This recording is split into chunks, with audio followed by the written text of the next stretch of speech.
Margaret Holloway didn't cry when the door clicked shut behind her. That was the part that scared her most. 23 years of marriage, 23 years of pressed shirts and quiet dinners, and pretending not to notice the way her husband stopped looking at her somewhere around year 15. And when it finally ended, when Richard pulled those papers from a drawer she didn't even know existed, she just signed her name, folded her hands, walked out. She stood on the sidewalk in a leafy Virginia neighborhood with a squeaky rolling suitcase, $92 in her wallet, and a phone battery sitting at 38%. Across the street, old Mrs. Gable stopped sweeping her porch to stare. The afternoon sun was indifferent. The world kept turning. Margaret was 52 years old. No house, no bank account in her name, a daughter who wouldn't pick up the phone, a sister 300 miles away with no room to spare. She had nothing left. Or so she thought. Because somewhere in the hills of northern Pennsylvania, on a forgotten patch of land her father left behind 14 years ago, there was something waiting for her. Something her father had hidden so well, even her mother never knew. And there were men, powerful, dangerous men, who would burn that land to the ground before they let Margaret find it. If you've ever felt invisible in your own life, stay with me. Because what happened to Margaret next is the kind of story that only happens to women the world has stopped looking at. Margaret Holloway didn't cry when the door clicked shut behind her. That was the part that scared her most.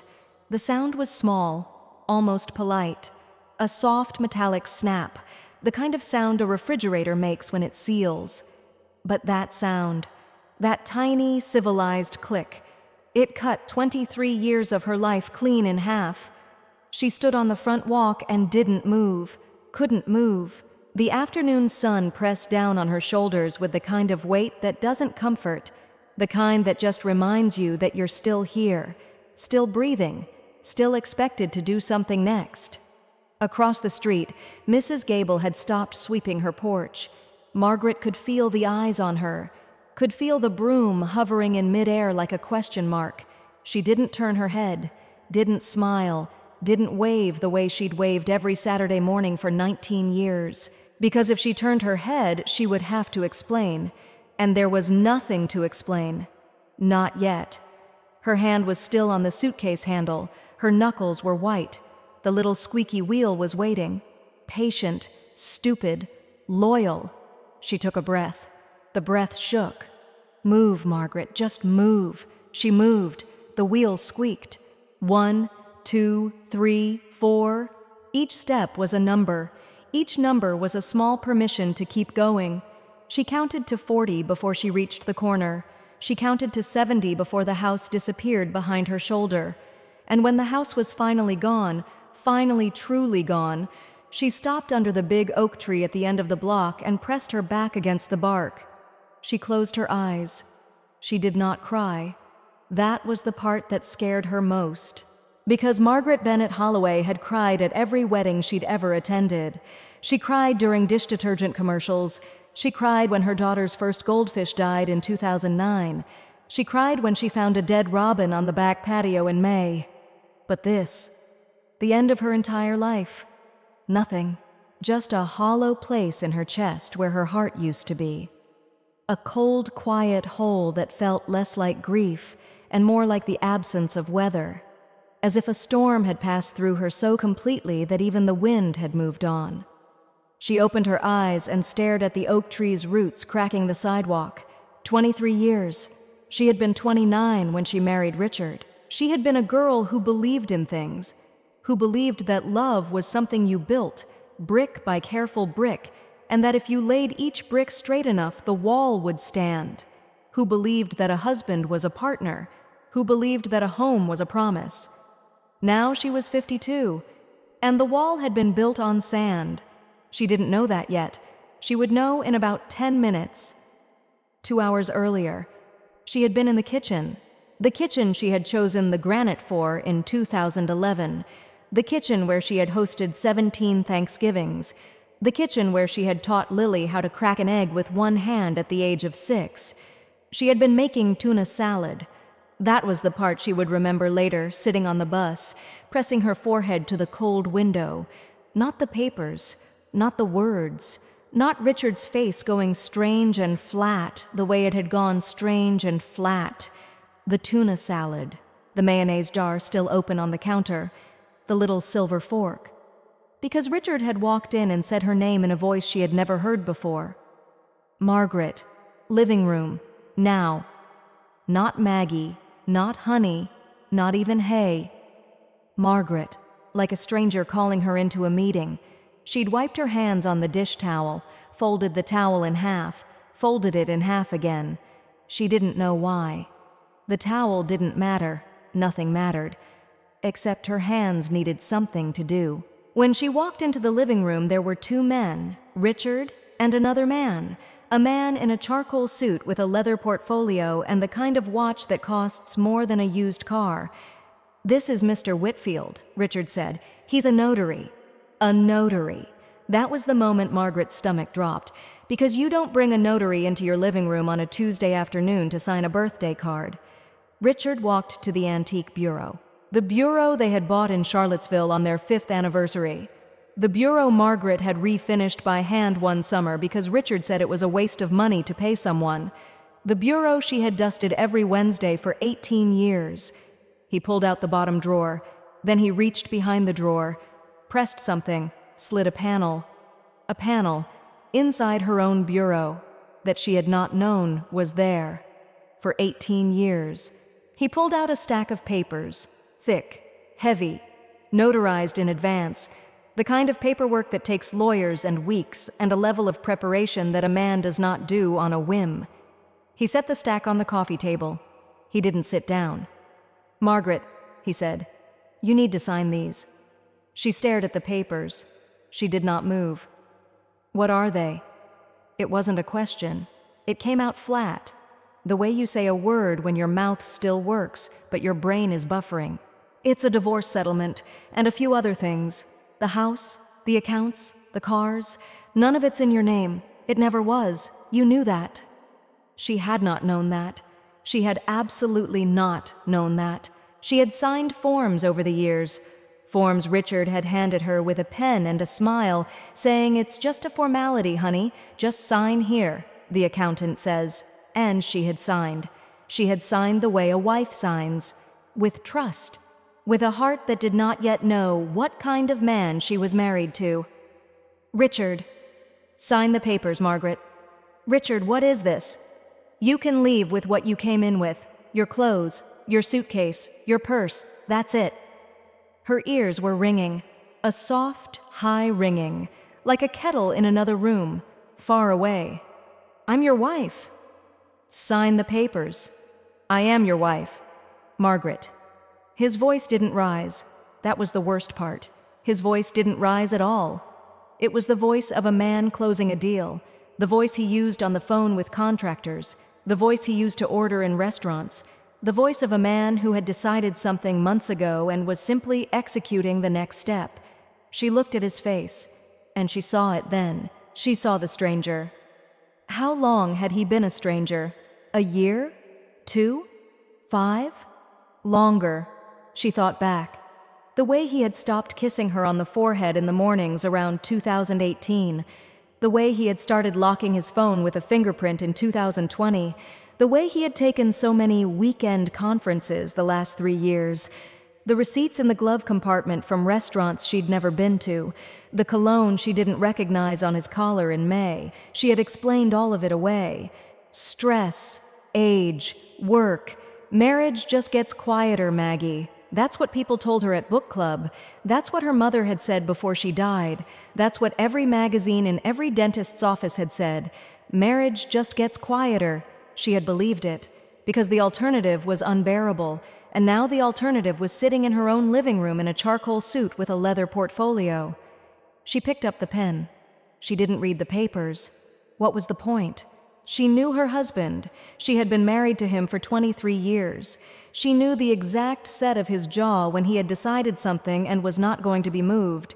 He had decided this. This was happening. The only question left was whether she signed and walked out with her clothes, or didn't sign and walked out with nothing. So she signed. Her hand did not shake. That surprised her later. It would surprise her for years. The notary stamped each page, nodded at Richard, packed up his portfolio, left through the front door without making eye contact. Richard didn't sit down. hadn't sat down the entire time. He looked at his watch. "You have an hour to pack." "Richard, take whatever fits in the suitcase. The Honda's mine. You'll need to find your own ride." "Richard, please."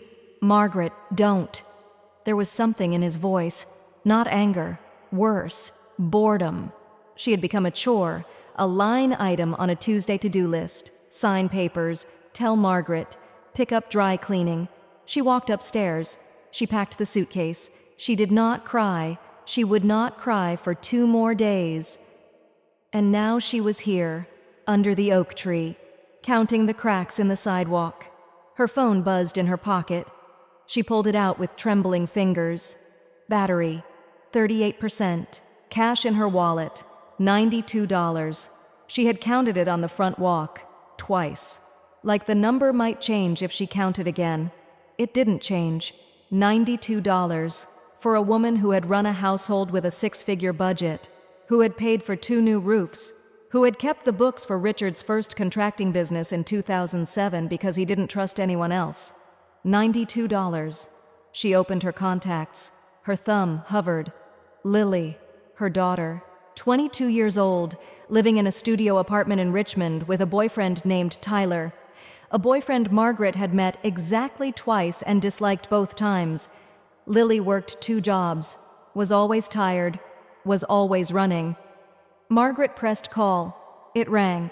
Once, twice, 3 times. "Mom, I'm at work. Can it wait?" Lily. "Mom, I literally have a table of 6 waiting on their drinks. Your father put me out of the house." Silence. The kind of silence that has texture. In the background, Margaret could hear plates clinking, a man laughing, the hiss of an espresso machine. "What?" "He put me out, Lily. I'm on the sidewalk. I have a suitcase." Wait. Like, out for a walk? He had me sign papers. The house was never mine. None of it was mine. He had a notary, Lily. He had it already." A longer silence. Then, smaller. "Mom, I really can't right now. Can I call you back tonight? I'm in the middle of a shift. Lily. "Mom, please. I'll call you back, I promise. I'll figure it out. Just give me a few hours." The line went dead. Margaret stared at the screen. She didn't cry. She didn't. But something inside her, some small, exhausted muscle she hadn't known she'd been holding tight for 22 years, let go. The muscle that says my child will catch me. It loosened, and then it was just gone. Lily called back at 9:47 p.m. By that time, Margaret was sitting on the edge of a polyester bedspread in a roadside motel off I-95. The room smelled like industrial lemon cleaner and something else, something older, cigarette smoke that had been there in 1994 and never left. The walls were the color of mustard. The lamp on the nightstand had a crack down the side. The carpet had a stain shaped like a question mark. Margaret sat very still and looked at the question mark and tried to remember how to breathe. Her phone rang. She let it ring twice, then answered. "Mom." "Hi, sweetheart."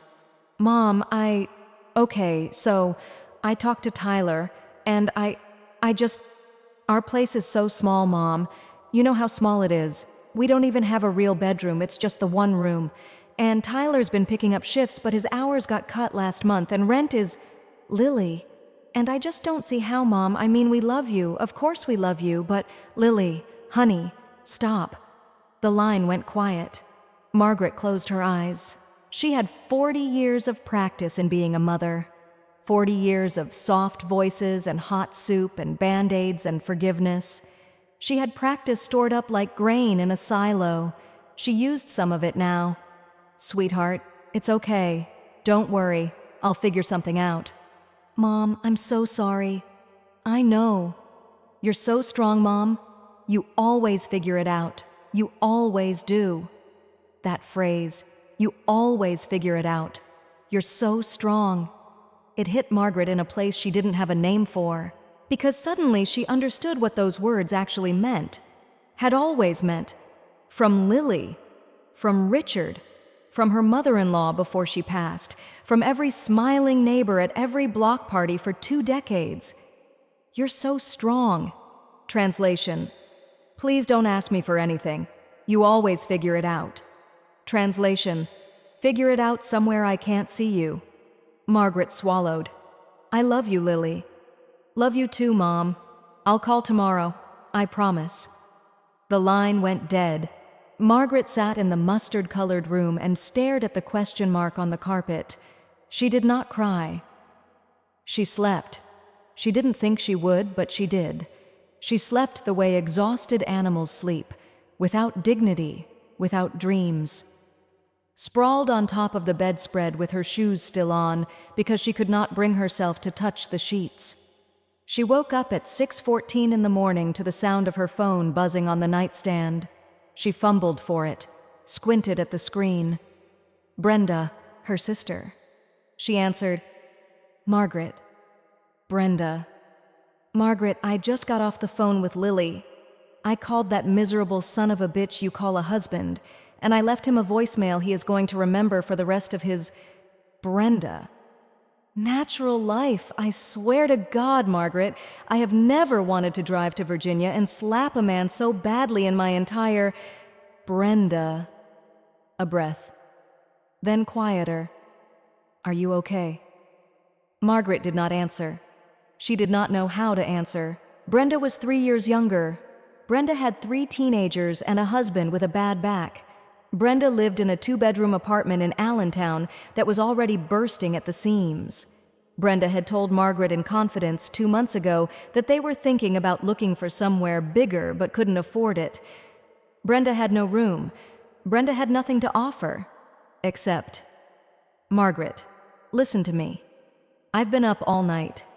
I've been thinking about... Margaret, do you remember Daddy's place? Margaret blinked.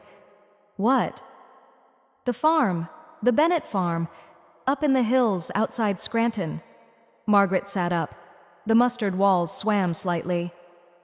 Brenda, that place is a wreck. It's been empty for 14 years.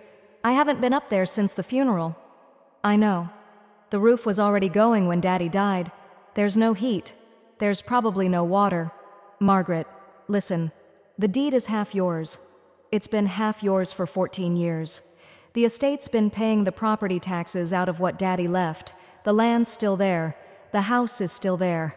Adam went up 2 summers ago to check the fence lines, and he said the structure's still standing. The bones are good. Brenda, it's not a great option, Margaret. I know. It's a terrible option. But it's the only option that nobody can take from you. It's yours. It's been yours since the day Daddy signed it. Margaret didn't say anything. She was looking at her suitcase, the little squeaky-wheeled suitcase by the motel door, the suitcase that contained everything she still owned in the world: 3 pairs of pants, 5 shirts, a nightgown, a toothbrush, her mother's pearl earrings, the hairbrush she had used since 2003, and her eyes caught on it, the wooden box, tucked under the lid of the suitcase. She had thrown it in at the last minute, almost without thinking. The little wooden box her mother had given her on her wedding day, carved oak, about the size of a Bible. Inside were a few old photographs and a pressed flower from her mother's garden. She had not opened the box in 19 years. Brenda. Yeah. Okay. Okay, I'll go to the farm. She went down to the front desk and asked about a bus to northern Pennsylvania. The clerk, a heavy-set woman with bottle-red hair and a name tag that said Darla, looked Margaret up and down with the practiced eye of a person who has seen every kind of trouble walk through that door. Greyhound out of Richmond, Darla said. 3 transfers, almost 7 hours, $48. Margaret nodded. She went back upstairs. She sat on the edge of the bed and looked at the wooden box. Then she pulled it onto her lap. She lifted the little brass clasp. The lid creaked. Inside, the photos. The pressed flower, brown and dry as paper. A church bulletin from her mother's funeral in 2008. And she paused. The bottom of the box was lined with faded blue velvet. The velvet was loose at one corner. It had always been loose. Margaret had never thought about it. She pinched the velvet between her thumb and forefinger. She lifted. Underneath the velvet was an envelope, yellowed, sealed, her name written across the front in her father's slanted, stubborn handwriting. For Maggie, open only when you've got nowhere left to go. Margaret's hands started to shake. She knew this envelope. She knew it. Her father had pressed it into her hand the morning of her wedding day in 2003.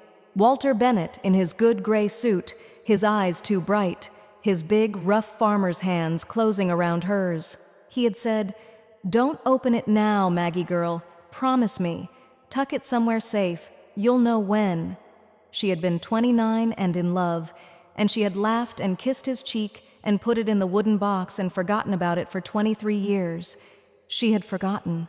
How had she forgotten? How had she... Her father had been dead for 14 years. He had been dead so long that some days she could no longer remember the exact pitch of his voice.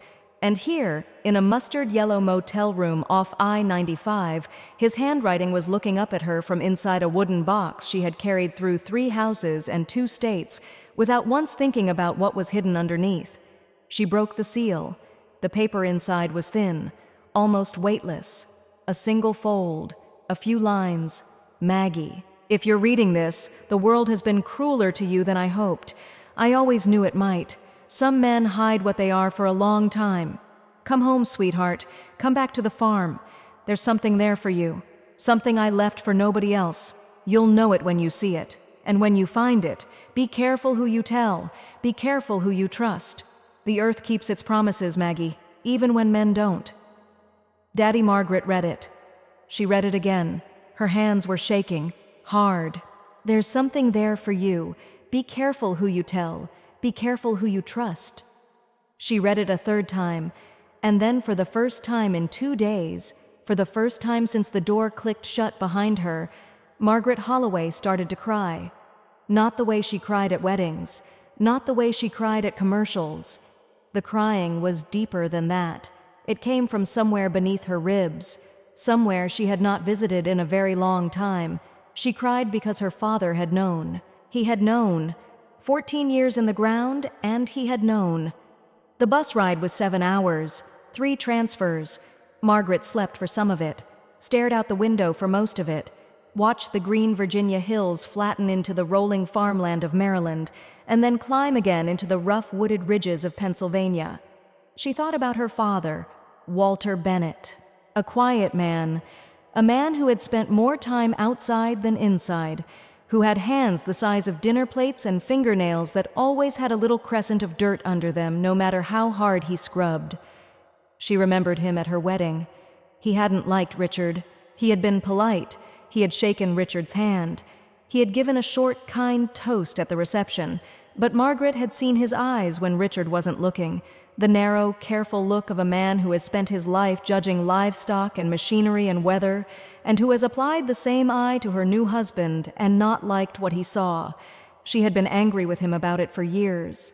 Now, on the Greyhound bus, with the late afternoon sun cutting orange across the seats, Margaret put her forehead against the cold window and whispered, "I'm sorry, Daddy." The bus rolled on. She arrived in the town of Clear Creek at 6:12 in the evening on a Wednesday. The sky was the color of wet slate, a heavy gray sky, Pennsylvania sky, the kind of sky that promises rain and then doesn't deliver, just hangs there over the ridges like a held breath. The bus station was a single bench under a metal awning behind a hardware store. There was no one waiting. There was no taxi stand. Margaret stood with her squeaky suitcase and looked at the gray sky and almost laughed. This was what was left of her life. A bench. A suitcase. $92 minus a $48 bus ticket. $44 to her name. A father in the ground. A mother in the ground. A husband who had erased her on a Tuesday afternoon. A daughter who was very busy. A sister who was sorry. And a letter. And a farm. A man in a battered pickup truck pulled up. Late 40s. Deep tan. A face like leather. He rolled down the window. "You, Margaret?" She blinked. "Yes," Brenda called. "Said her sister'd be on the 6 o'clock. Said she'd pay me to run you out to the old Bennett place."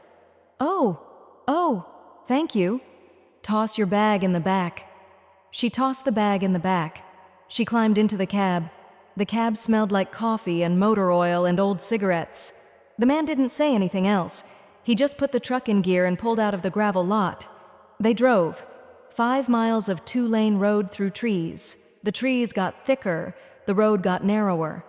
The man slowed at a rusted iron gate hanging from one hinge. "This is you." "Yes." He looked at her sideways. "Ma'am, you sure?" "Yes."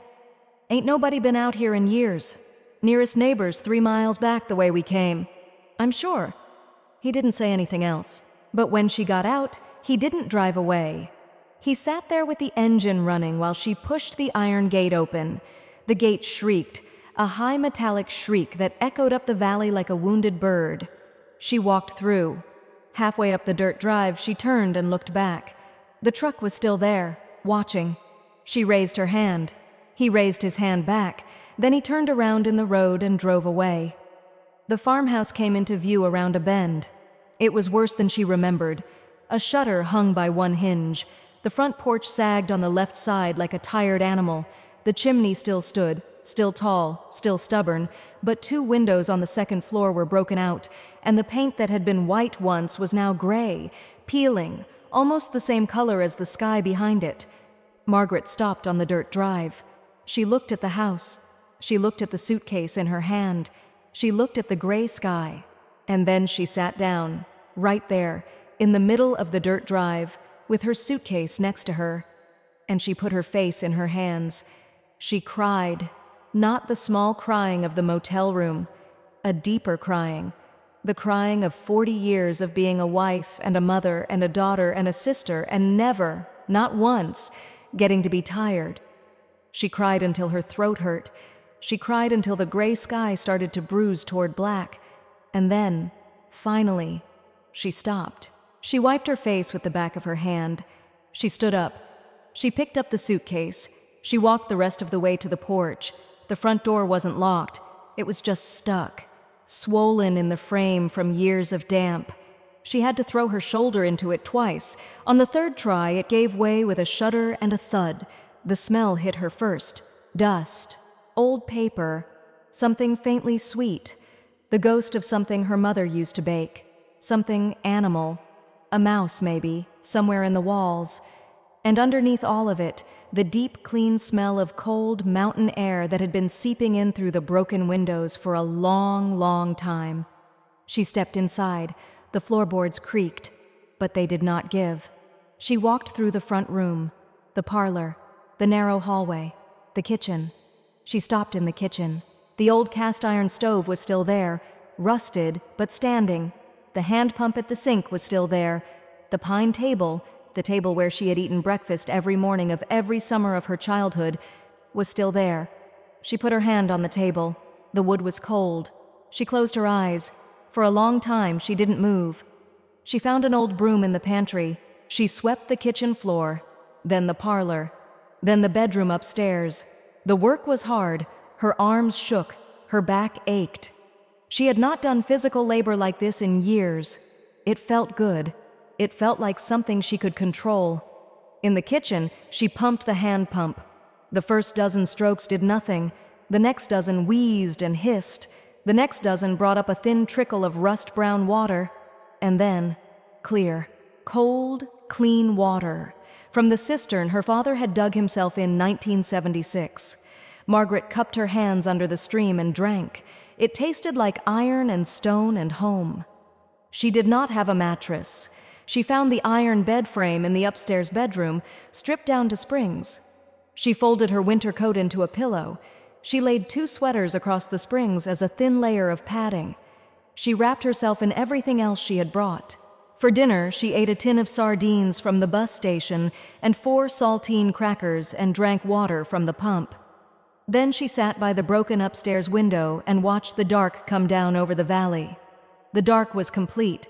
There were no streetlights, no headlights, no porch lights from any neighbor, just the deepening blue-black of a country sky. And then, slowly, one by one, the stars. So many stars. Margaret had forgotten about stars. In Virginia, there had been streetlights. In Virginia, there had been the orange smudge of light pollution and the sound of cars on the parkway and the hum of the central air.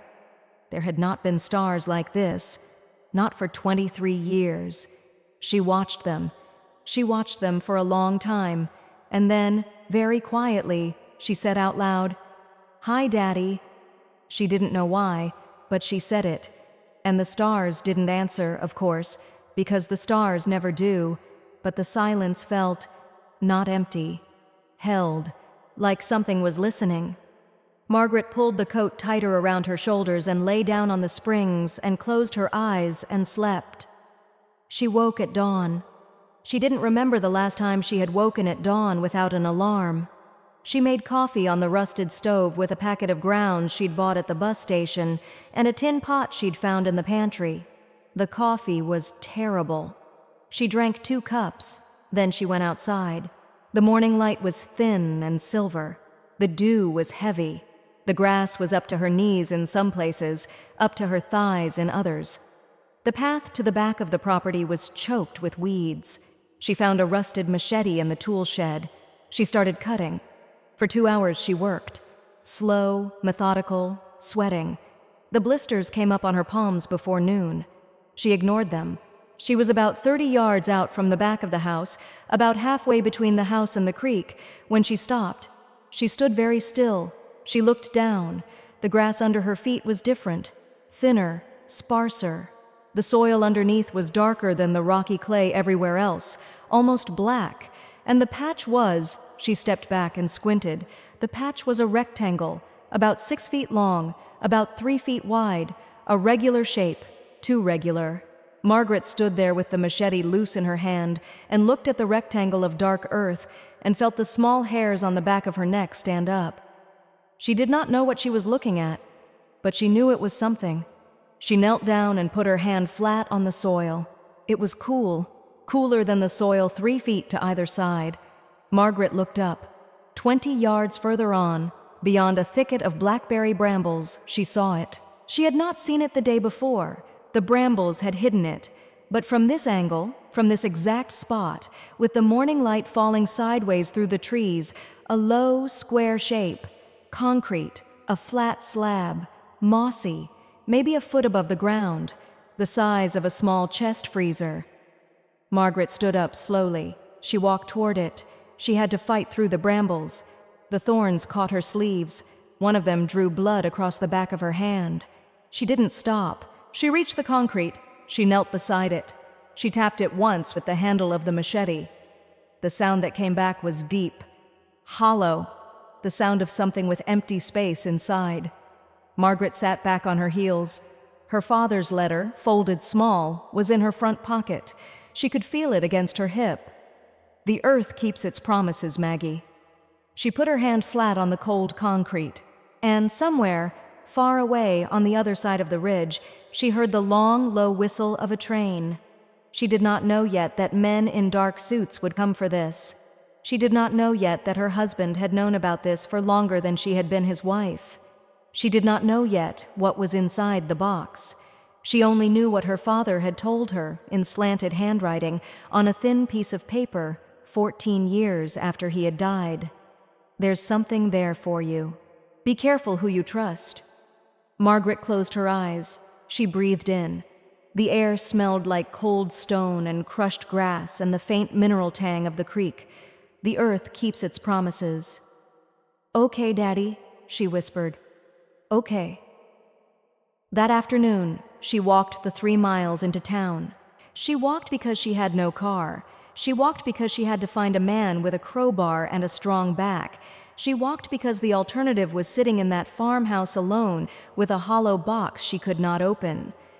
The general store sat on the corner of Main and Ridge, a long, low wooden building with a hand-painted sign that read, "Crandall's Dry Goods, EST, 1948. A bell jingled when she opened the door. The man behind the counter looked up. He was old, maybe 70. White hair, wire-rim glasses, a face like a folded paper bag. He looked at Margaret. Margaret looked at him. He set down the crate of apples he had been arranging. "Lord have mercy," he said softly. You've got Walter Bennett's eyes. Margaret swallowed. She had forgotten what it felt like to walk into a room and have someone look at her face and see not a wife, not a mother, not a Mrs. Holloway, her father, her father's daughter, herself. "Yes, sir," she said. "I'm Walter's girl." The old man came around the counter. He held out his hand. "Crandall," he said. "Henry Crandall. Your daddy was a good man, Miss Bennett. One of the best men in this county." Miss Bennett, not Mrs. Holloway, Miss Bennett. Margaret took the old man's hand. It was the first time someone had touched her with kindness in 3 days.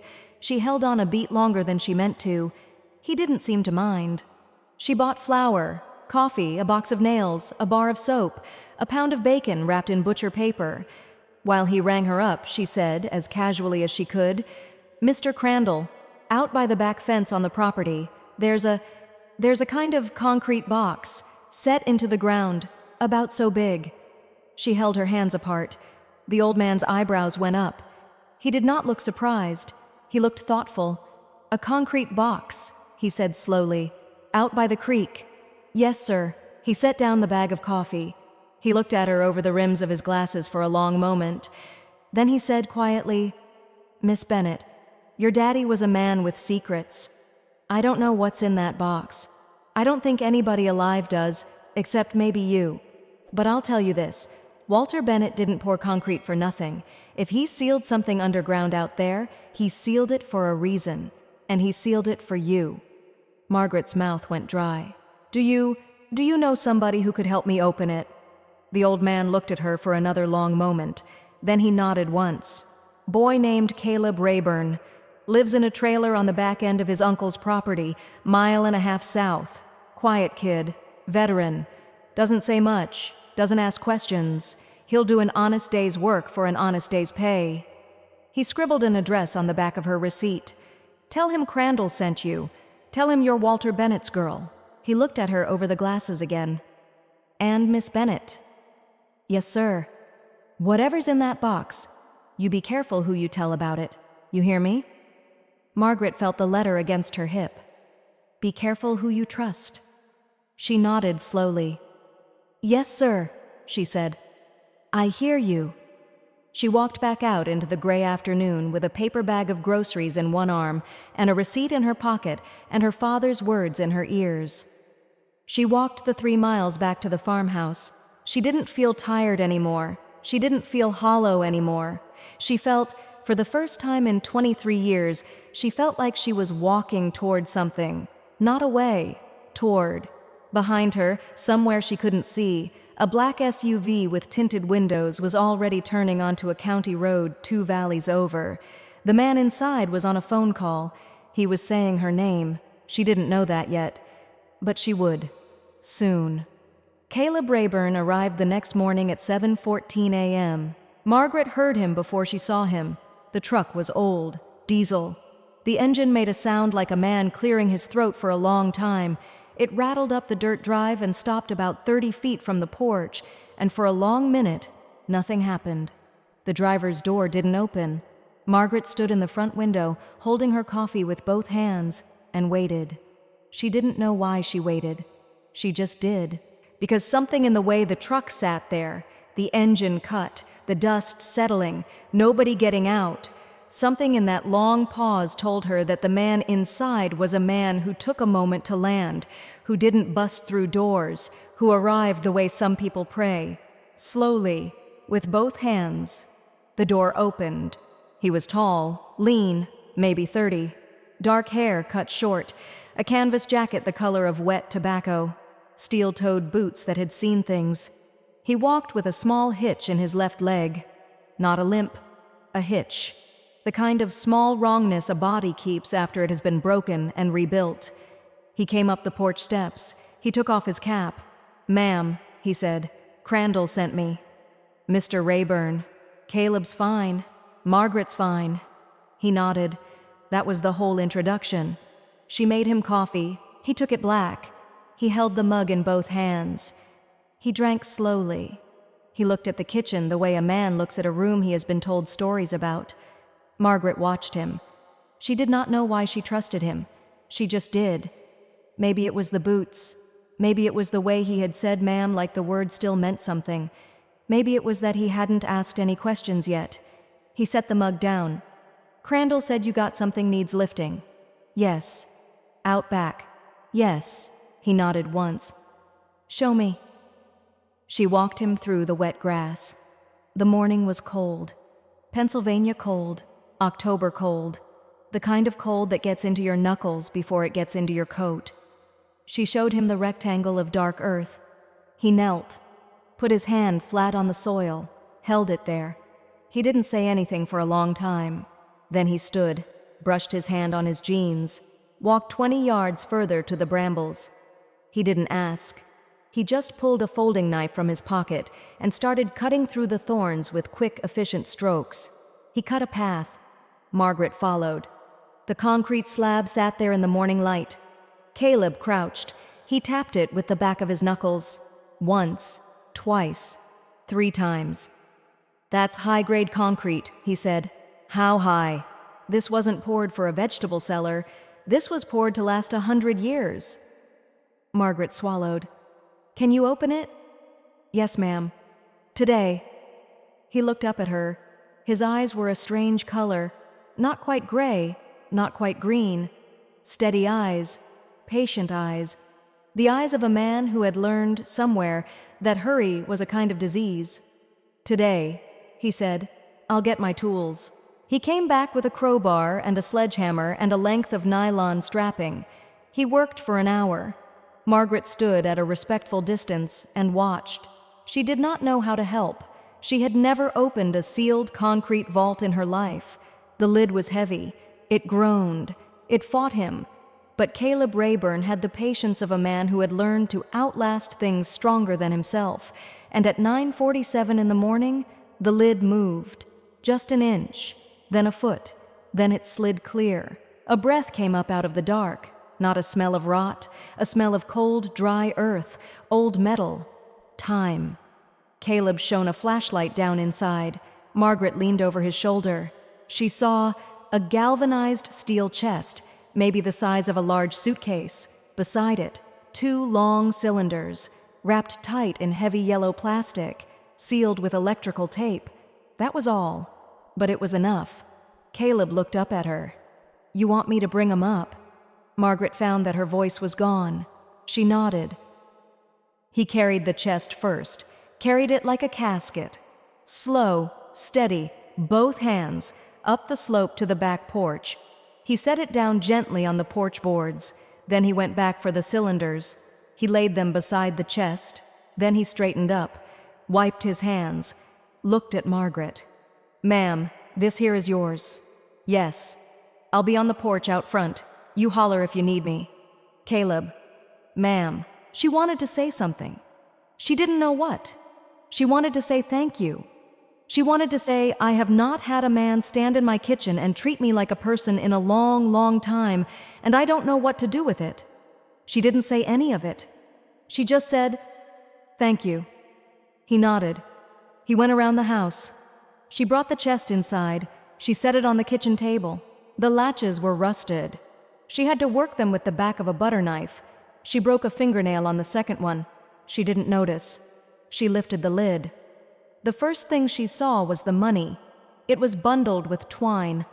Old twine, the kind of twine her father used to tie hay bales with. The bills were old bills, 20s, 50s, some hundreds, wrapped tight and stacked neatly. Not a fortune, but a real thing. A weight. A solid, settled 4-figure weight. She did not count it. That was not what mattered. What mattered was underneath. A leather-bound ledger, brown, cracked at the spine, the kind of ledger her father used to write in at the kitchen table on Sunday nights with a stubby pencil between his teeth, and a thick envelope, cream-colored, heavier than paper should be, her name on the front, Margaret, the good one. Not Maggie, not Honey, the good one, as if to mark it apart from the world, as if her father had needed her to know, when she found this, that she was not the woman the world had been calling her. She was the one he had named her. Margaret sat down very slowly in a kitchen chair. She put her hand on the envelope. She didn't open it for a long time. She wanted to be ready. She didn't know how to be ready. How do you get ready to hear from a man who has been dead 14 years? How do you get ready to hear from your father? How do you... She opened the envelope. The handwriting was Walter Bennett's. Tall, slanted, stubborn. The same handwriting that had taught her how to write her name on the back of an envelope when she was 4. The same handwriting that had filled her birthday cards every year of her childhood. The same handwriting that had stopped, abruptly, in 2012. She read, Margaret, if you found this, then I was right to worry, and I'm sorry, sweetheart. I'm so sorry. I don't have much time to say everything, so I'm going to say what matters. The deed says I bought 18 acres in 1974. That's not true. In 1977, I had a man named Pete Donovan run a private survey because the fence lines never matched the spine of the ridge. We found out the deed was wrong. There are 8 more acres on the other side of the creek. They were never recorded. They were a clerical error in the county that I never fixed. And I'm not sorry I didn't fix it. Because that ground, Margaret, that ground. Pete was a miner before he was a surveyor. He took samples. He sent them down to the lab in Scranton in 1982. The reports are in the cylinders. It's calcite, sweetheart. High grade, almost pure. The kind of stone they use for fine glass, and the strongest cement, and the cleanest paint pigment. There are not many places in this country where you can dig stone like that out of the ground. And we are sitting on top of one of them. I never mind it. I sold a few small loads here and there by hand to local people I trusted. That's how I paid for your wedding. That's how I paid for Brenda's college. That's how we never went hungry. But I never let the big companies in, because the big companies don't take a little. They take everything. And I wanted there to be something left when I was gone. For you. I want you to know something else, Margaret. I never trusted Richard. I'm sorry. I know that's a hard thing to read, but I want you to hear me say it. I never trusted that man. Not from the first time he sat at my kitchen table. He was a man who looked at you the way a man looks at a piece of property, not a wife. And I knew, sweetheart. And I didn't say anything because you loved him, and a father who tries to talk a daughter out of love only ever loses the daughter. So I did the only thing I could do. I left you a way out. If you found this, use it. Don't let them have it for nothing. Get a good lawyer. Don't sell to the first man in a suit who knocks on your door. Whatever they offer you, they are lying. The ground is worth more than they will say. And Margaret, if you are reading this, I want you to know, I was proud of you every day, even on the days you forgot to be proud of yourself. I love you, sweetheart. Daddy. Margaret put the letter down. She put both hands flat on the table. She did not move. For a long time.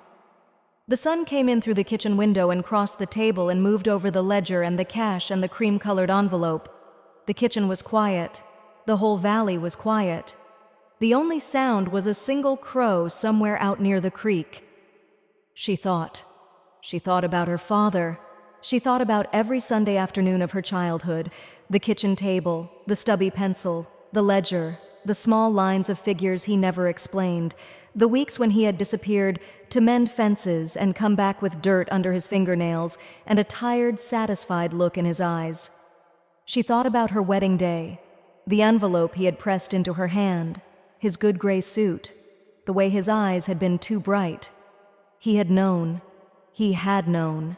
For 23 years she had thought her father was a man who liked silence, who liked the woods, who liked his own company. He had not been silent. He had been waiting. He had been waiting for her to need this. Margaret began to cry. Not the dignified crying. The other kind. The kind that comes up out of a place that hasn't been touched in years. When she could breathe again, she opened the cylinders. She unrolled the maps on the kitchen floor.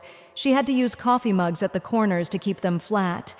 Topographical maps, hand-drawn surveys, the county deed map, photocopied, with her father's careful red pencil marking the false fence line and the true fence line and the 8-acre wedge of land on the far side of the creek that the county didn't know existed, and the lab reports, 3 of them, stapled, letterhead from a geology lab in Scranton, dated October 1982. April 1983, June 1983. She didn't understand all the chemistry, but she understood the bottom line of the third report. Underlined in her father's hand in red pencil, 98.4% CaCO3, premium industrial grade, glass quality, pharmaceutical grade if processed. Margaret sat on the kitchen floor with the maps spread around her like the petals of a strange, enormous flower. She thought about Richard.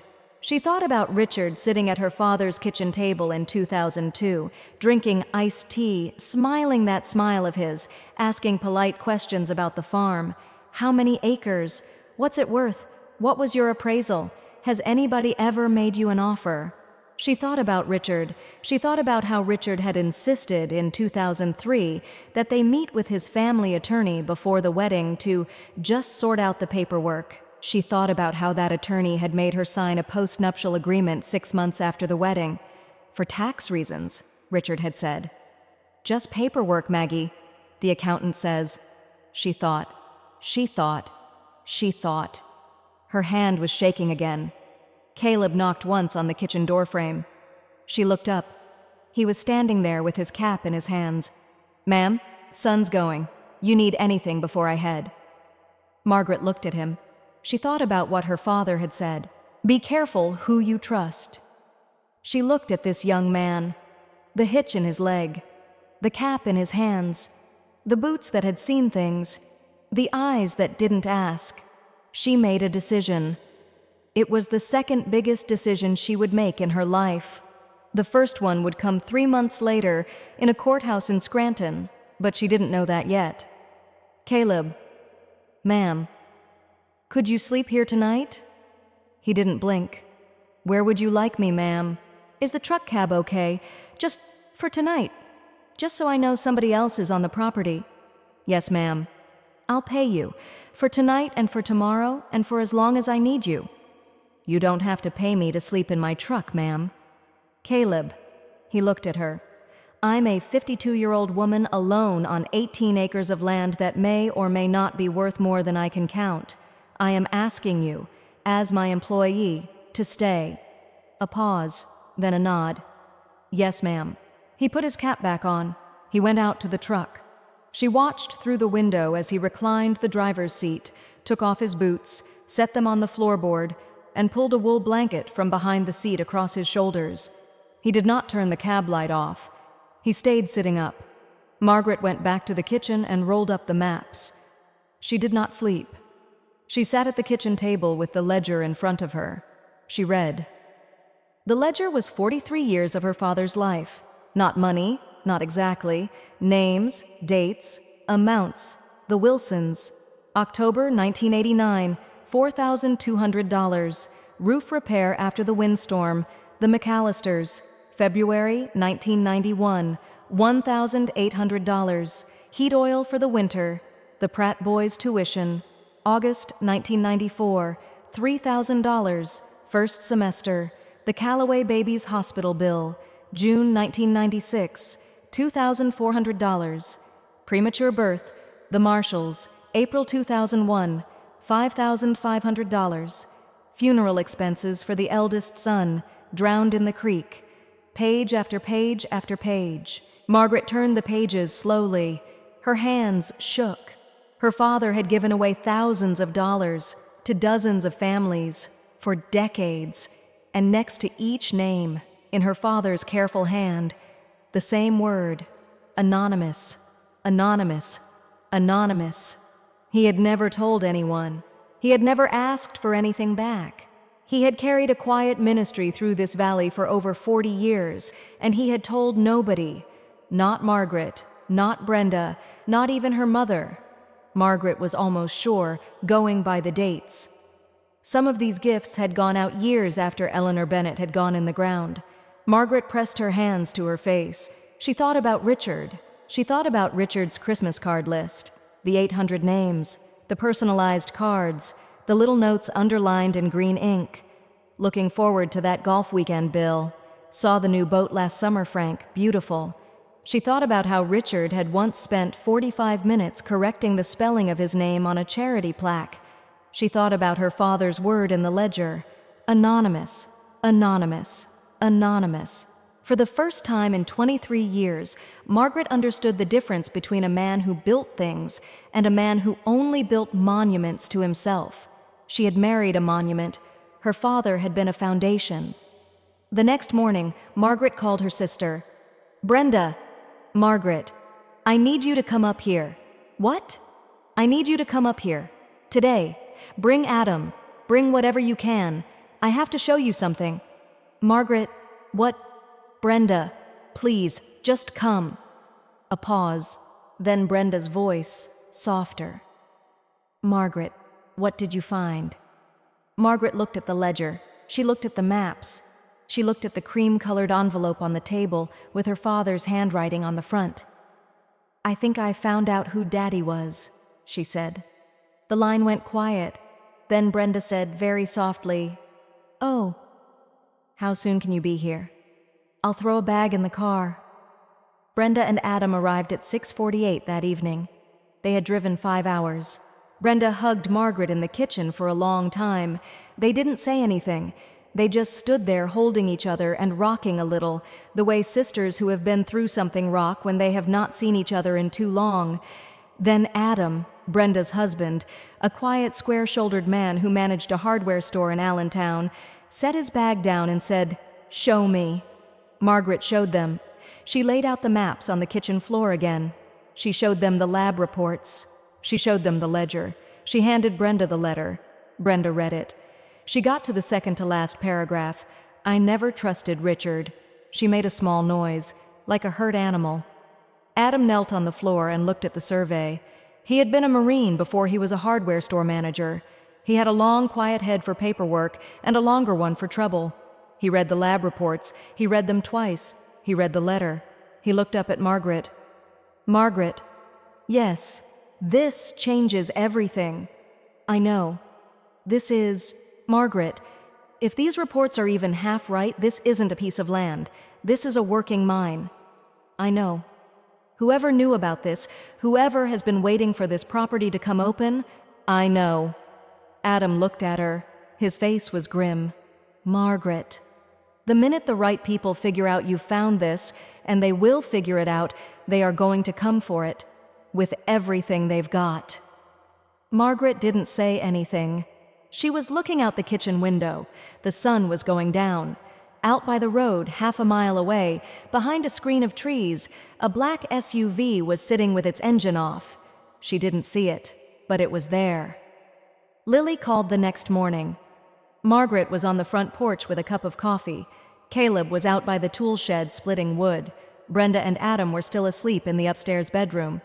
The phone buzzed in Margaret's lap. "Lily," she answered. "Mom." "Sweetheart." There was something in her daughter's voice, something Margaret had not heard in a long time. A wobble. "Mom, can I come up there?" Margaret closed her eyes. "Sweetheart, what's wrong?" I... Lily. Tyler, Mom, last night I don't want to say it on the phone." Margaret stood up. She didn't think. She just stood. "Where are you, sweetheart?" "I'm in the parking lot of the gas station off 95. I drove all night. Mom, I'm scared." "Lily."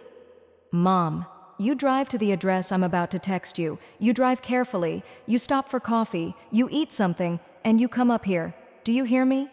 "Mom, do you hear me, sweetheart?" A small voice. "Yes, Mom. I love you. I love you, Mom." Lily arrived at 4:14 in the afternoon. Margaret was on the porch. She saw the little blue Corolla come up the dirt drive. She saw it stop. She saw her daughter get out. Her daughter, 22 years old, beautiful, exhausted, with a bruise on her cheekbone the size of a quarter, and a fading shadow under her eye that had been a deeper purple a few days ago. Margaret walked down the porch steps. She walked across the gravel. She did not say anything. She just opened her arms. Lily walked into them. She did not cry, not at first. She just let her mother hold her for 30 long seconds. Then she started to shake, And Margaret held her tighter and pressed her cheek against her daughter's hair, and she said very quietly the thing she had been waiting 22 years to say without knowing she was waiting to say it. "Sweetheart, I taught you wrong." Lily made a sound. "I taught you that women have to figure it out alone. I taught you that. And it was a lie, Lily. It was a lie I told myself so I could keep going, and I taught it to you and you believed me. And I am so sorry." Lily started to cry. Real crying. The kind of crying a daughter does when she finally lets herself. "Mom, it's all right. I've got you. I've got you, sweetheart. Mom, I should have, when you called, I should have, shh. I should have. Lily, listen to me." She pulled back. She held her daughter's face in both hands. "You are allowed to need people. Mom, you are allowed to need other people. Mom." "Say it, Lily. I'm allowed to need people. Yes. Mom, yes, sweetheart. I need you. I'm right here." That night, the four of them, Margaret, Brenda, Adam, Lily, sat around the kitchen table. Caleb had refused to come in. He sat on the porch with a plate Margaret had brought him.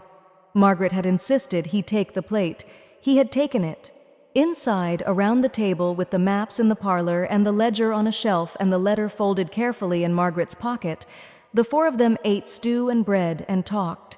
They talked about a plan. Adam said, "We need a lawyer, not a small-town lawyer, somebody with mineral rights experience, somebody with teeth." Brenda said, "I can ask around. I have a friend whose cousin's husband does land disputes in Scranton." Margaret said, "Get me 3 names. I want the meanest one." Lily very quietly said, "Mom, I want to help." Margaret looked at her daughter. "Sweetheart, you just rest." "No, Mom, I want to help. Let me file things. I'm good with paperwork, you know that. I want to be useful." Margaret looked at her for a long moment. Then she nodded. "Okay, sweetheart. Tomorrow. We start tomorrow."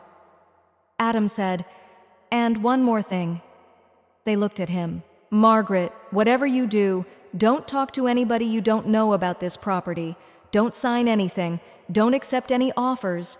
If anyone shows up here in a suit, anyone, you tell them you're not interested.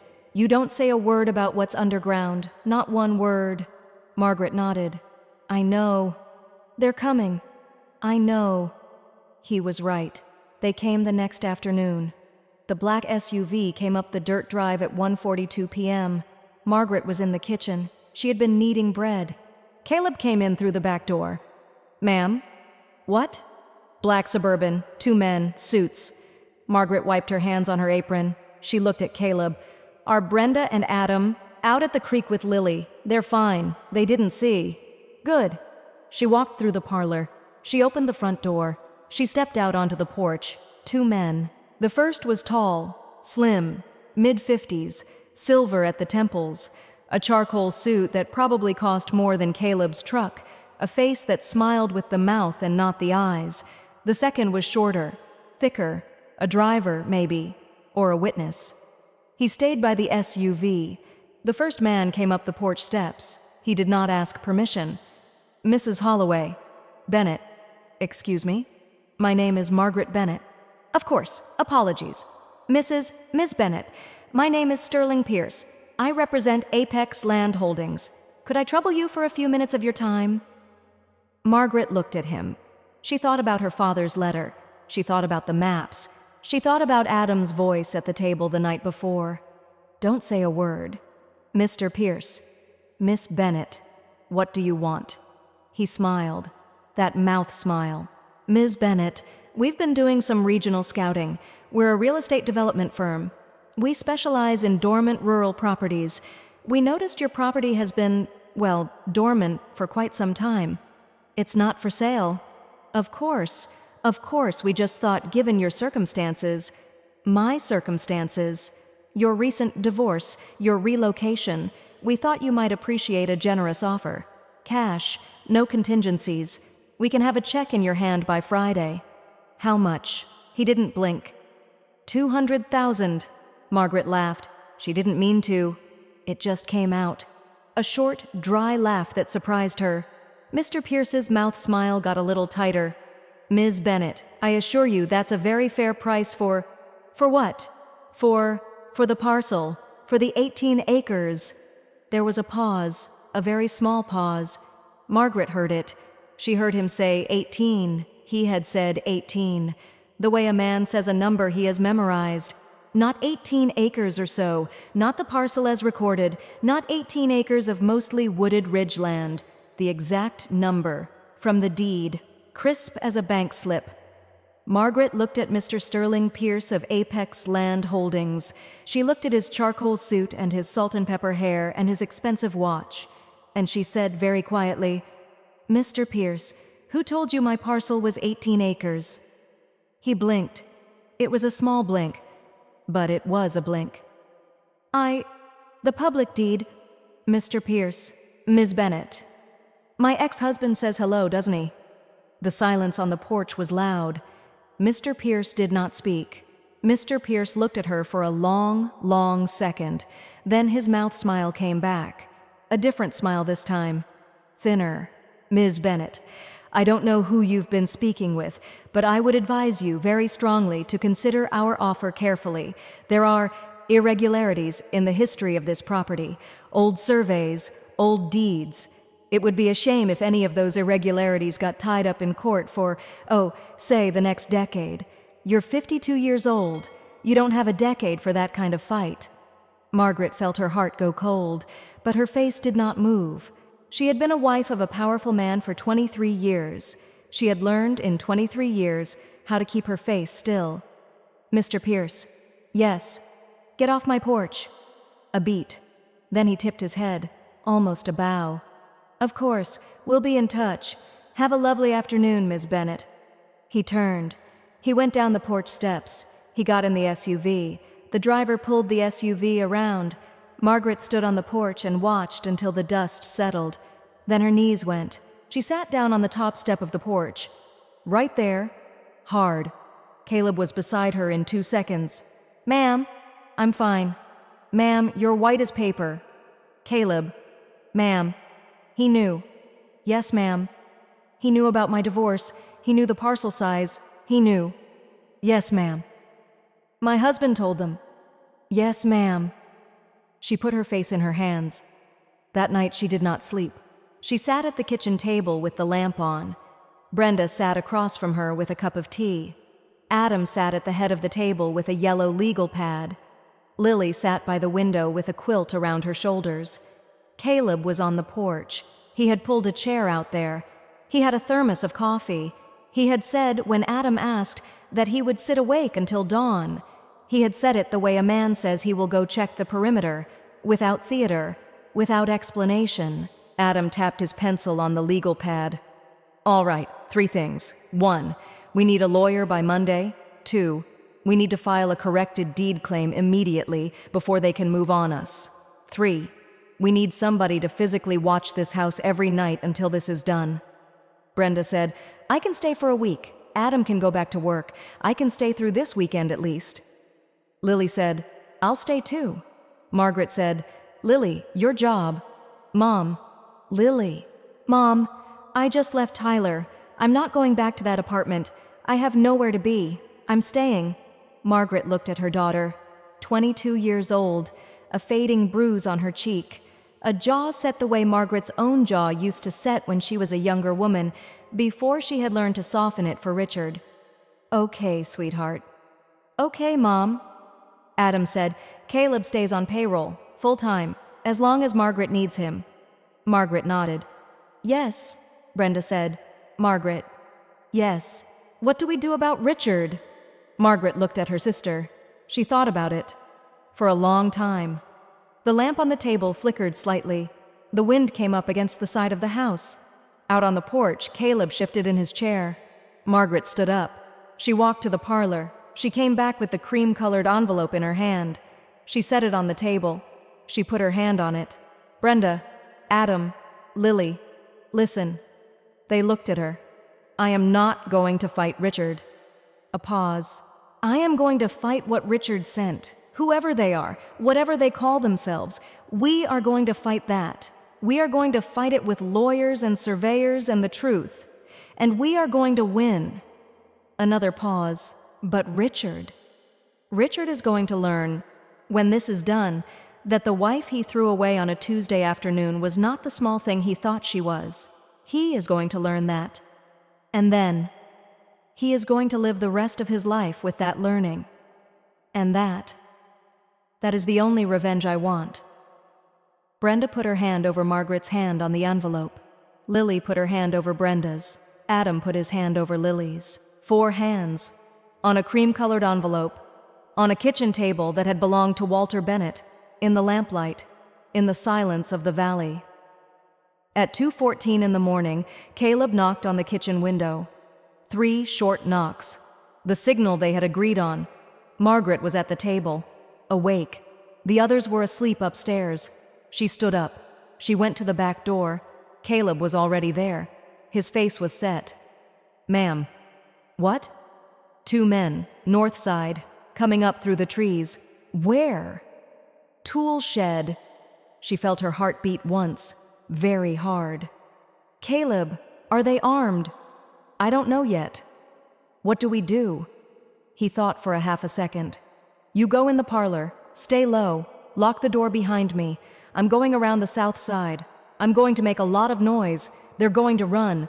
Don't open this door for anybody but me." "Caleb." "Ma'am, lock the door." He went.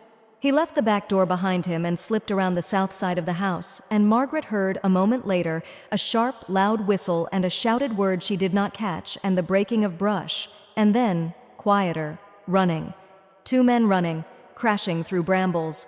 A truck door, far off, slamming. An engine starting. Tires on a gravel road. Then silence. Then Caleb's voice at the back door.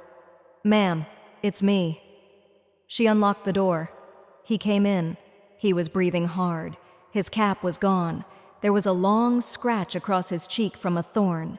He held something out to her, a folded piece of white paper. They left this, by the tool shed door. Margaret took the paper. She unfolded it. In black marker, block letters. "Sell the land, or the next thing that burns is the house." Margaret read it twice. She read it 3 times. Her hand did not shake. That surprised her. She set the paper down on the kitchen table. She walked to the parlor. She picked up the cream-colored envelope from the table. She unfolded her father's letter. She read the last line again. "The earth keeps its promises, Maggie, even when men don't." She stood in the parlor in the middle of the night with a piece of paper in one hand and her father's letter in the other. And then, very quietly, Margaret Bennett, 52 years old, 50 hours into a war she had not asked for, said the thing that would change the shape of the next year of her life. No, just the one word. "No, Daddy, I'm not running." She walked back to the kitchen. She picked up her phone. She found the number Brenda had written on the back of an envelope. The mean one. The lawyer in Scranton with mineral rights experience. It was 2:31 in the morning. Margaret pressed call. The line rang. Once, twice. A woman's voice, not sleepy at all, picked up on the 3rd ring. "Adelaide Whitcomb." Margaret took a breath. "Ms. Whitcomb, my name is Margaret Bennett. I'm Walter Bennett's daughter. I'm sitting in his farmhouse outside Clear Creek and somebody just left a note on my back porch threatening to burn it down." A pause on the other end. Then, calm and sharp, "Ms. Bennett, tell me everything, from the beginning. Take your time." Margaret pulled out a chair at the kitchen table. She sat down. Out on the porch, Caleb was already nailing a piece of plywood over the kitchen window. Upstairs, Lily was sleeping. Down at the creek, in a sealed concrete vault, 8 acres of stone the color of bone were waiting for the morning. Margaret took a breath, and she began to talk.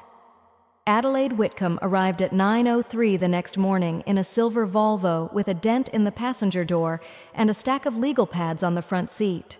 She was 55 years old, short, compact, iron gray hair cut close to her head, a face that looked like it had won arguments before breakfast every day for 30 years. She got out of the car. She did not knock. She walked up the porch steps. She looked at the plywood Caleb had nailed over the kitchen window. She looked at Caleb himself, sitting on the front porch with a cup of coffee and a 1,000-yard stare. She looked at Margaret in the doorway. Then she said, "I read the note. Show me the letter from your father." Margaret blinked. Just like that. Just like that. "You don't want coffee. I'll take coffee while you show me the letter." They sat at the kitchen table. Adelaide read Walter's letter. She did not move while she read it. She did not nod. She did not sigh. She read it the way a surgeon reads a chart, looking for the thing that needs to be cut. She read the lab reports. She read the survey maps. She turned to the ledger. She paused on the ledger. She looked up. "Your father gave away 43 years of money, anonymously." "Yes." "To families in this valley." "Yes." "Ms. Bennett." "Yes." "This ledger is going to win this case." Margaret blinked. "The deed wins the case." "The deed gets us through the door. The ledger empties the courtroom." "I don't understand." Adelaide closed the ledger gently. She set both hands flat on it. "Ms. Bennett, there are two ways to fight a corporation with money. The first way is to have more money than they do. You don't. The second way is to have something they can't buy. You do. You have a community. You have 40 years of debts that nobody knew were debts. You have an entire valley that is going to find out, in about 3 weeks, that the man who saved their lives in 1989 and 1991 and 1996 was Walter Bennett, and that Walter Bennett's daughter is being run off her own land." A pause. "That is not a thing money can fight." Margaret felt something move in her chest, a small, hot thing. She did not have a name for it yet. She would later. The name was Hope, but it had been gone so long she didn't recognize the shape. Adelaide filed the corrected deed claim that Friday. She filed the mineral rights claim the following Tuesday. She filed a restraining order against any representative of Apex Land Holdings within 4 hours of finding out that Sterling Pierce had visited the property. By the end of the second week, Apex had filed 3 counter-motions. By the end of the third week, they had filed 7. Adelaide read each one in her office in Scranton. She read them with a small, tight smile, the smile of a woman who had been waiting her entire career for this exact fight. "They're scared," she told Margaret on the phone. "How can you tell?" 7 motions in 3 weeks. They're throwing paper. People throw paper when they don't have anything else. What do they have? A pause. That's what I'm trying to find out. The first newspaper article came out on a Sunday. The Scranton Times-Tribune, page 3, a short piece. Bennett family disputes land boundary with Apex Land Holdings. Margaret read it at the kitchen table. By Monday afternoon, the phone started to ring. Old man Crandall called first. "Miss Bennett." "Mr. Crandall?" "There's a story in the paper about you." "Yes, sir." "Is it true? About the 8 acres?" "Yes, sir." A long pause. "Miss Bennett, Walter paid for my wife's hip surgery in 1998. He never told me. I figured it out years later when I asked Dr. Pratt, and the doctor said an anonymous donor, and then the doctor wouldn't meet my eye. Your daddy paid for that surgery, Miss Bennett. I've been alone with that knowing for 20-some years. Tell me what you need." Margaret could not speak for a moment. "Sir, just tell people what you know, about my father, about what he did, if anybody asks." "Miss Bennett, I'll do better than that." He hung up. 2 days later, the phone rang again. A woman's voice, old, tired, steady. "Miss Bennett, my name is Maeve Calloway. I'm 78 years old and I live 3 miles down the ridge. Your father paid the hospital bill when my grandson was born premature in 1996. The baby lived. He's a man now. He has a wife and 2 children of his own. I tried to thank Walter twice. He said he didn't know what I was talking about. He said it firm, so I let him have the lie, and I have prayed for that man every Sunday for 30 years. Margaret held the phone. "Yes, ma'am." "Miss Bennett." "Yes, ma'am. I read about you in the paper. I want to come testify. When the time comes." "Mrs. Calloway, you don't have to—" "Child, listen to me." "Yes, ma'am.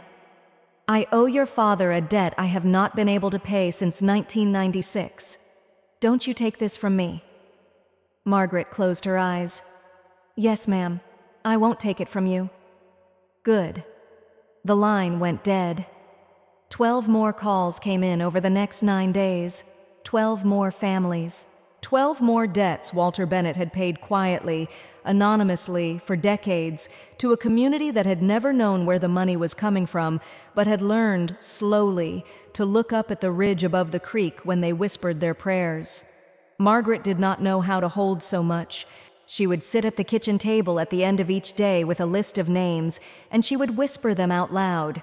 The Wilsons, the McAllisters, the Pratts, the Callaways, the Marshalls, the Doyles, the Reeds. Lily would sit across the table with a notebook and write each name down. Brenda, who had stayed for almost 3 weeks now, leaving Adam and the teenagers in Allentown to fend for themselves, would make tea. And Caleb, every night, would walk the perimeter of the property at sundown. Every night. Without being asked. Without saying a word. The pastor came on a Thursday. His name was Ezekiel Hartwell. He was 68 years old. White hair. A face like worn leather. He led the small congregation at the Clear Creek Methodist Church, a white clapboard building 2 miles from the farmhouse with a steeple that leaned slightly east. He came up the porch steps with his hat in his hands. Margaret invited him in. He sat at the kitchen table. He took the cup of coffee she offered him. He drank a third of it. He set it down. Then he said, "Margaret, did your father ever tell you about the church roof in 1989? No, sir. The roof came off in a windstorm. Insurance wouldn't cover most of it. We had 3 months till winter. I was 29 years old, new pastor, out of my depth. I was sitting in this church on a Tuesday afternoon trying to figure out how to tell the congregation we were going to have to close." Margaret waited. "Your father walked in, through the side door. He had dirt on his boots. He didn't say much. He never said much. He sat down in the front pew. He looked at me. He said, 'How much?' I told him, $11,400. He nodded. He said, 'You'll have it Friday. Don't put my name on anything.' Margaret pressed her hand to her mouth. That's what he said. Don't put my name on anything. He said it like it would have hurt him, to have his name on a thing." The pastor took another sip of coffee. "Margaret, your father was not a religious man in the way most folks mean, but he was the most Christian man I ever knew, and I have known a great many." Margaret could not speak. The pastor reached across the table. He took her hand. His hand was big and warm and rough. "I am going to stand at that courthouse with you, Margaret, and every soul in this valley your daddy ever helped is going to stand with you too. And the men in suits, they don't know yet, but they are going to find out." The court date was set for the 3rd Monday in March. Adelaide called Margaret the night before. "You ready?" "I don't know." "You're ready." "How do you know?" "Because you're scared and you're not lying about it. People who lie about being scared lose. People who tell the truth about it win." A pause. "Margaret." "Yes." "Wear the navy dress, not the black one. Black makes you look like a widow. We are not a widow tomorrow. We are a daughter." Margaret arrived at the Lackawanna County Courthouse at 8:32 in the morning. She was wearing the navy dress. Lily was beside her. Brenda was on her other side. Adam was behind her. Caleb walked 10 paces behind them all in a clean gray jacket and the only tie he owned. They walked through the front doors. And Margaret stopped. The lobby was full. Not crowded, full. Every bench, every chair. People standing along the walls. Old people, middle-aged people, a few young couples. A young woman with a baby on her hip. An old man in a suit too big for his shoulders. The pastor and his wife. Old man Crandall, Maeve Calloway in a wheelchair with a great-grandson pushing it. The Wilsons, the McAllisters, the Pratts, the Reeds, the Marshalls, the Doyles. They turned, all of them, when Margaret walked in.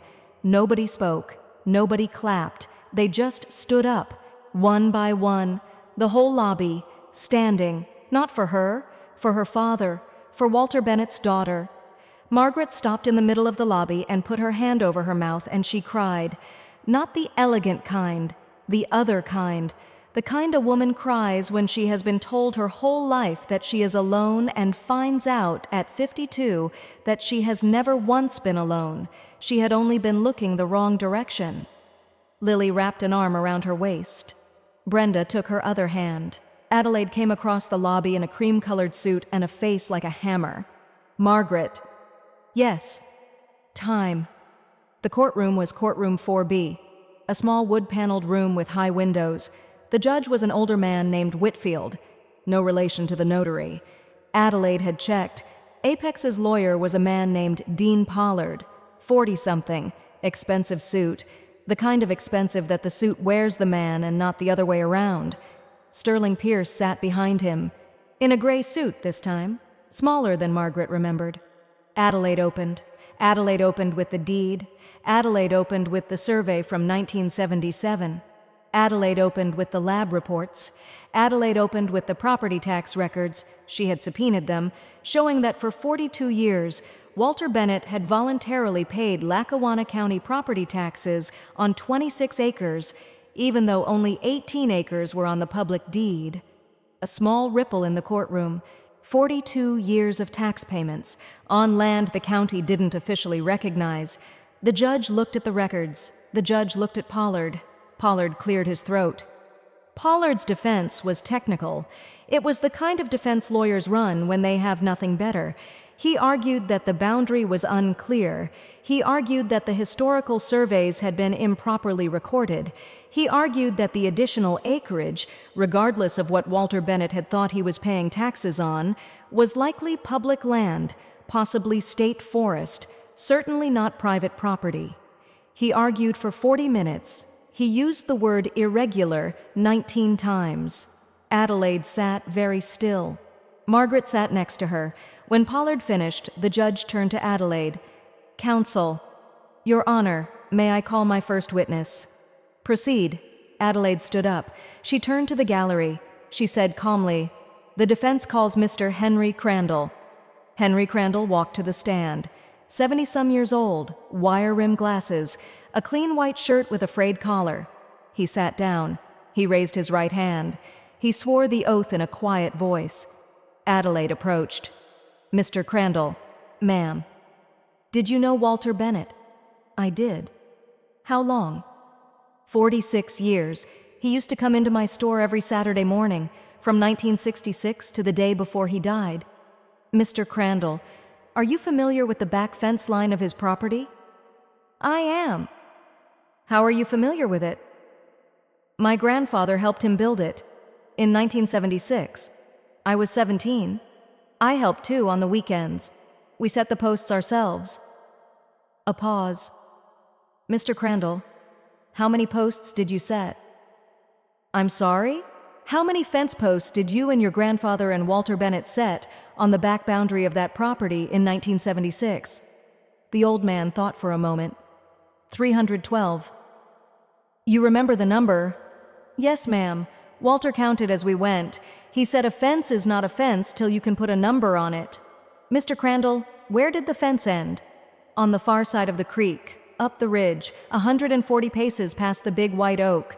Mr. Crandall, according to the public deed, there should be no fence on the far side of the creek. Then the public deed is wrong, ma'am, Pollard objected. The judge overruled. Adelaide said quietly, No further questions. She called the pastor next. She did not ask him about the church roof. She asked him one question. Pastor Hartwell, in your 40 years of ministry in Clear Creek, did you ever know Walter Bennett to lie? The pastor thought about it. He thought for a long moment. Then he said, into the microphone, No, ma'am, not once. She called Maeve Calloway. Mrs. Calloway was wheeled to the front in her chair. She did not climb to the stand. The judge waved his hand and said, Mrs. Calloway, please remain seated. You may testify from there. Thank you, Your Honor. Adelaide approached. Mrs. Calloway, did you know Walter Bennett? I did. Did he ever do something for your family? He paid the hospital bill for my grandson Daniel in 1996. The bill was $2,400. We did not know who paid it for 19 years. I found out by accident in 2015 from a nurse who had retired. Mrs. Calloway, was your grandson's life saved by that bill being paid? A small pause. The old woman's voice was clear. Yes, ma'am. My grandson would not have been transferred to the neonatal unit without that money up front. He would have died. Adelaide nodded once. She turned and looked at Sterling Pierce. She did not say anything to him. She just looked. Then she turned back to the judge. No further questions. By noon, 11 witnesses had been called. 11. Old Man Crandall, Pastor Hartwell, Mrs. Calloway, the Wilsons, the McAllisters, 2 of the Pratt brothers, the young woman with the baby, Sarah Reed, whose mother had been buried with money Walter had quietly paid the funeral home, the young pastor's wife from a neighboring parish whose father had been kept in heating oil one bad winter. By the time the 11th witness sat down, Pollard had stopped objecting. He had stopped because every objection made it worse. He had stopped because the room was no longer a courtroom. The room was a memorial service for a man who had been buried 14 years and who had, somehow, in some way nobody could quite name, walked back into that room one witness at a time. The judge called for a 15-minute recess at 12:14 p.m. The judge looked tired. He looked more than tired, moved. He banged the gavel. He left. In the hallway, during the recess, Pollard came up to Adelaide. He did not look at Margaret. He spoke to Adelaide. "Counsel, may we discuss settlement?" Adelaide looked at him. She smiled. The smile was small. "Mr. Pollard, yes, my client is not selling that land. Not for $200,000, not for $2 million, not for $100 million. Counsel." "Mr. Pollard, tell your client he can withdraw his claim and walk out of this courthouse, or we can continue, and I can call 8 more witnesses this afternoon, including Pastor Hartwell about a church roof, including a 3rd Pratt brother, including the woman whose husband's casket Walter Bennett paid for in 2003. Pollard looked at her. He looked at Margaret. He looked at the gallery, full of old people in their best clothes. Then he turned and walked back into the courtroom. Pollard withdrew. At 1:42 p.m. on the 3rd Monday in March, Apex Land Holdings withdrew its counterclaim and abandoned its objection to the corrected deed and the mineral rights filing. The judge did not rule from the bench. He took the case under advisement, but everyone in that courtroom knew. The ruling came down on a Friday, 2 weeks later, in favor of Margaret Bennett. The 8 acres were officially recognized as part of the Bennett estate. The mineral rights were confirmed. The boundary was redrawn. The county tax assessor was instructed to amend the records going back to 1976. Adelaide called Margaret on the porch. "Margaret." "Yes, you won." A pause. "Margaret, I'm here." "You won." Margaret stood on the porch with the phone in her hand and looked out across the valley. The grass had come in green. The first robins of the year were on the fence line. The sun was moving slow across the ridge above the creek, the ridge under which the calcite waited, like a held breath, like a promise an old man had made his daughter in a letter he wrote when he knew he was dying. She did not cry. She just whispered, very softly, "Thank you, Daddy." 3 weeks after the ruling, Richard Holloway came to the farm. He came alone, in a beige rental car. He pulled up the dirt drive at 4:17 in the afternoon. Margaret was on the porch drinking iced tea. She watched the car come up the drive. She did not stand up. The car stopped. The door opened. Richard got out. He had lost weight, a lot of it. His suit was too big in the shoulders. His face was thinner. His hair, which had always been carefully cut, looked uneven. His eyes were the eyes of a man who had not slept well in a long time. He came up to the bottom of the porch steps. He did not come up. "Margaret, Richard, could I come up there?" "No." He nodded, like he had expected that. Margaret took a sip of her iced tea. She set the glass down on the small table beside her. She waited. Richard cleared his throat. Margaret, I came to say 2 things." "All right." "The first one." "Go ahead." "I didn't know about the calcite." A pause. "Richard." "I'm telling the truth, Margaret." "Richard." Sterling Pierce knew the parcel was 18 acres, to the deed. He knew that on the first visit. There is exactly one person on this earth he could have learned that from. My brother. Your brother. Yes. Who is your business partner? Yes. Who you talk to? About me. Margaret. Who you have talked to about me? For years. Richard was quiet for a moment. Then he said, very low, I did not know about the calcite until 2 weeks before I served you the papers. Margaret stared at him. What? Margaret. My brother told me about the calcite 2 weeks before. He came to me. He said he had been looking into the property for years. He said he had a buyer. He said if I could get the divorce settlement signed first, clean, with you off the property and unable to claim, we could split 40% of the sale. Margaret felt cold. You filed the divorce because of the calcite. No. Richard. Margaret, there had been Diane for 5 years. The divorce was coming. I'm not going to lie to you about that. The marriage was over. I had failed it years ago. And then your brother gave you a reason to make it fast. A pause. Yes. Margaret closed her eyes. She thought about it. She thought about a man who had stopped loving her in 2018 or 2017 or earlier, and who had stayed for the comfort and the accountant and the Christmas card list, and who, when his brother had handed him a chance to walk away with a fortune, had decided that the cleanest exit ran straight over her body.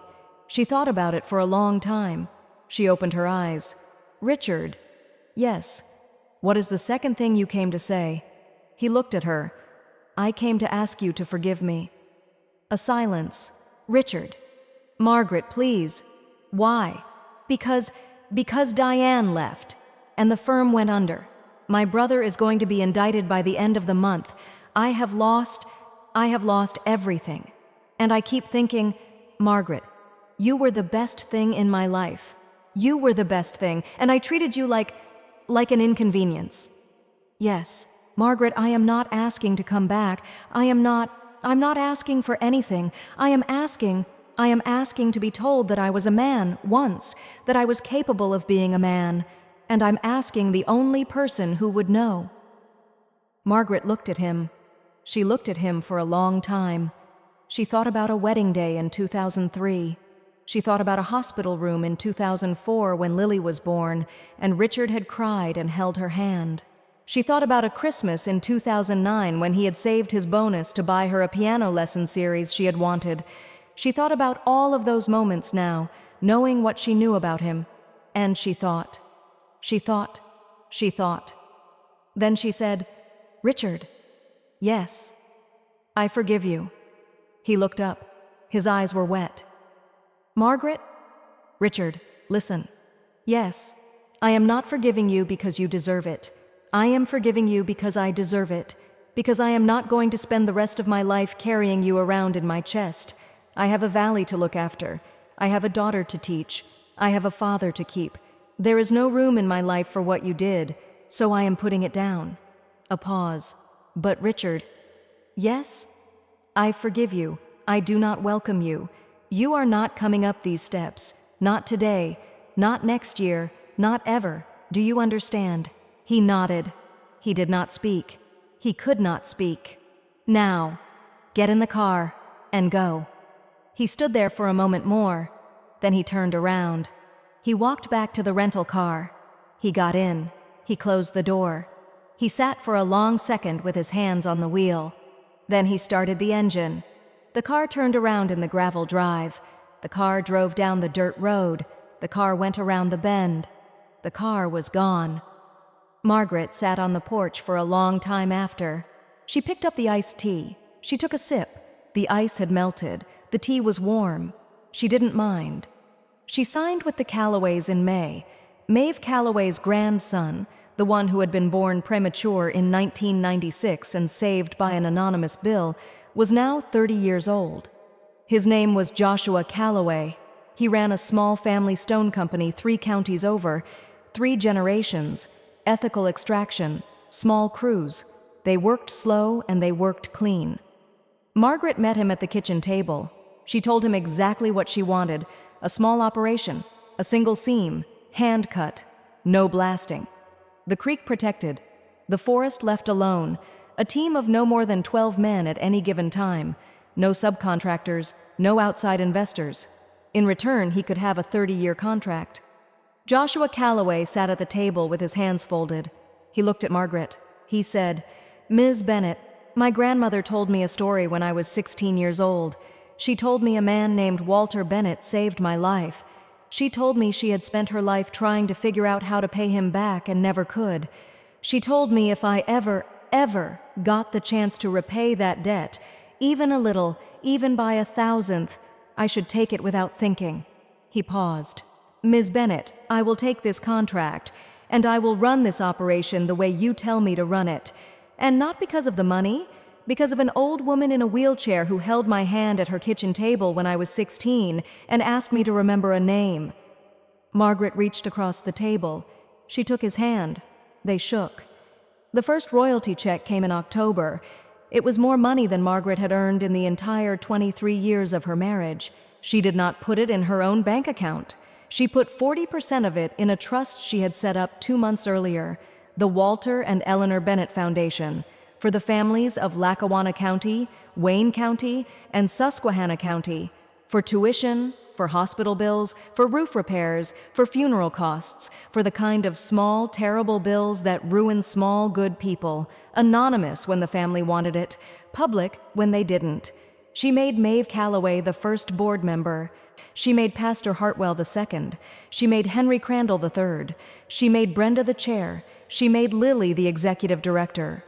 Lily took the job. She quit her 2 jobs in Richmond. She moved into the upstairs bedroom of the farmhouse. She enrolled in night classes at the University of Scranton, social work major, with money from the foundation. She wore her hair shorter now. She laughed louder. She did not flinch when men spoke to her.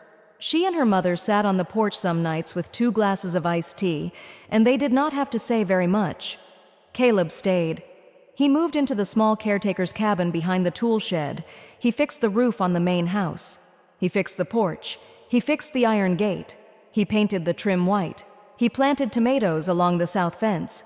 He did not ask for more. He never asked for more.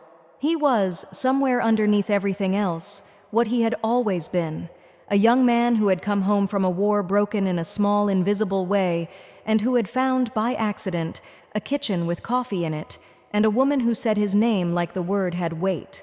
Margaret called him son sometimes, by accident. He never corrected her. Brenda came up almost every weekend. Adam came when he could. The teenagers came in the summers. The farmhouse, which had stood empty for 14 years, was full now, full of voices and hot meals and the smell of bread and the slow, heavy footsteps of family coming and going on the wide front porch Margaret had had Caleb rebuild. One evening in late October, exactly 1 year, almost to the day, since Margaret had stood on a sidewalk in Virginia with a squeaky suitcase and $92, she sat on the porch with Henry Crandall. The leaves had turned. The whole valley was burning slow gold. Henry Crandall was 80 now. He sipped his coffee. He said without looking at her, "Margaret." "Yes, sir." "You ever regret it?" "Regret what?"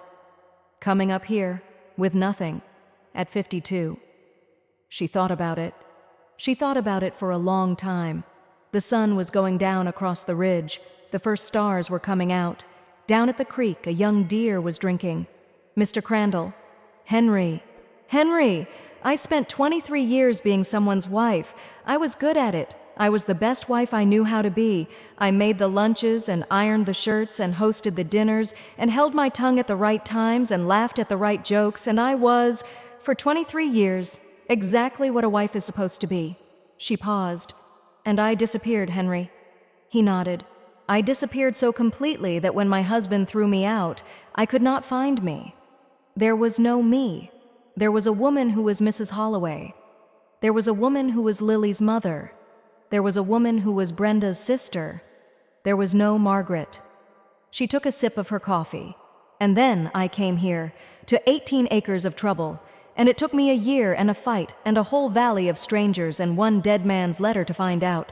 that I had been here all along, underneath all those names, underneath all those roles. Margaret was here. Margaret had been here the whole time. I just couldn't see her. She turned to him. So no, Henry, I don't regret it, not 1 minute, because I would not trade Margaret, not for the granite countertop, not for the leafy street, not for the man I thought I had. I would not trade her back. He nodded slowly. He reached over. He patted her hand. Walter would be proud, Margaret. I know. He would be very proud. I know, Henry. I know. The closing image of her year was this: a woman of 53. On a wraparound porch she had paid to have rebuilt with her own money, from her own land, from a vault her father had sealed in concrete 40 years before. In the kitchen behind her, her daughter is laughing about something with her sister. A young veteran is splitting wood by the tool shed. A pastor is walking up the dirt drive with his wife and a covered dish. An old woman in a wheelchair is being pushed along the porch by her great-grandson, smiling. A foundation in her father's name has just paid the hospital bill, anonymous as he would have wanted, for a baby Margaret will never meet. The sun is going down across a ridge that is, somewhere in its bones, made of stone the color of bone.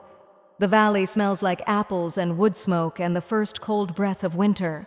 And Margaret Bennett, the woman who had once stood on a sidewalk with $92 and a phone at 38% and thought she had nothing left in the world, is sitting in a rocking chair in a navy cardigan, holding a chipped white coffee mug, watching the world her father left her come quietly home.